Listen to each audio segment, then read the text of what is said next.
23 феврал дар кохи Борбад асосгузори сулҳу ваҳдати миллӣ, пешвои миллат, президенти ҷумҳурии Тоҷикистон, сарфармондеҳи олии қувваҳои мусаллаҳи кишвар муҳтарам Эмомалӣ Раҳмон дар ҷамъомади тантанавӣ ба ифтихори 28-солагии таъсисёбии қувваҳои мусаллаҳи ҷумҳурии Тоҷикистон иштирок ва суханронӣ карданд. Президенти мамлакат муҳтарам Эмомалӣ Раҳмон нахуст тамоми хизматчиёни ҳарбии сохторҳои низомӣ ва мақомоти ҳифзи ҳуқуқ, инчунин собиқадорони хизмати ҳарбиро ба ифтихори рӯзи таъсисёбии қувваҳои мусаллаҳи ҷумҳурии Тоҷикистон самимона табрику таҳният гуфтанд.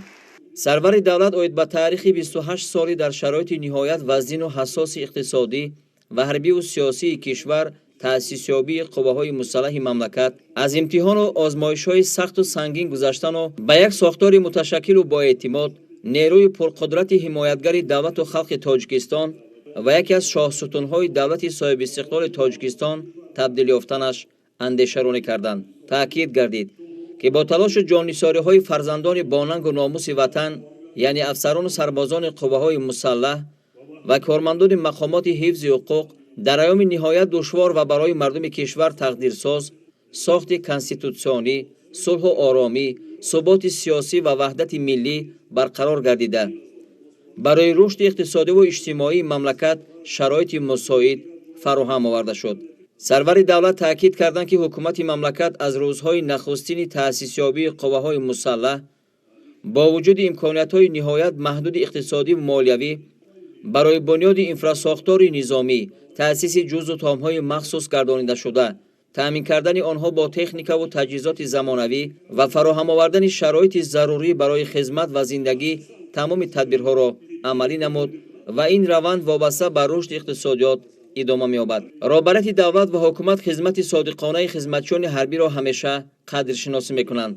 То имрӯз садҳо нафар низомиён, фарзандони бонангу номуси ватан бо мукофотҳои давлатӣ ва рутбаҳои олии ҳарбӣ сарфароз гардонда шуданд ва ин иқдом минбаъд низ идома дода мешавад. Дар роҳияи ватандӯстиву ватанпарастӣ, садоқат ба ватан ва савганди ҳарбӣ, ҳушёриву зиракии сиёсӣ ва дӯстиву рафоқат тарбия кардани афсарони ҷавон ва сарбозон аз ҷумлаи масъалаҳои муҳимтарин мебошад.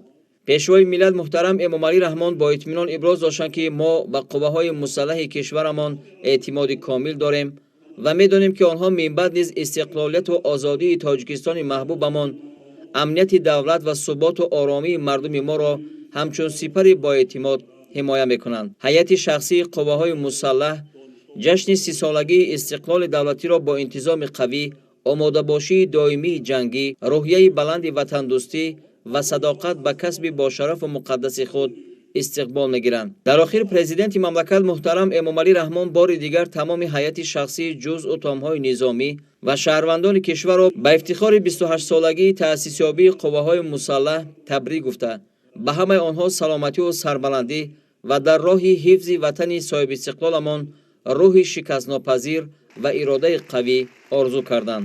ҷамъомади идонаро барномаи рангину пурмуҳтавои консертӣ бо иштироки аҳли ҳунару фарҳанги кишвар шукӯҳи тоза бахшид, ки тӯҳфаи арзандае барои афсарону сарбозони содиқи ҷумҳурӣ мебошад.